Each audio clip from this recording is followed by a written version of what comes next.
Let's talk about intruder alarms and why yours is probably shit. Stick around to the end of the video, you're going to learn a new way of thinking about your security system.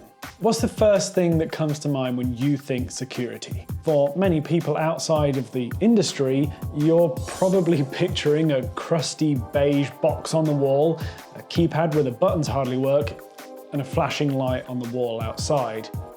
If you're lucky, you'll have a modern system, maybe you'll have a key fob. But the fact is, regardless of how modern your intruder alarm system is, this kind of passive detection is actually pretty useless at stopping a burglary.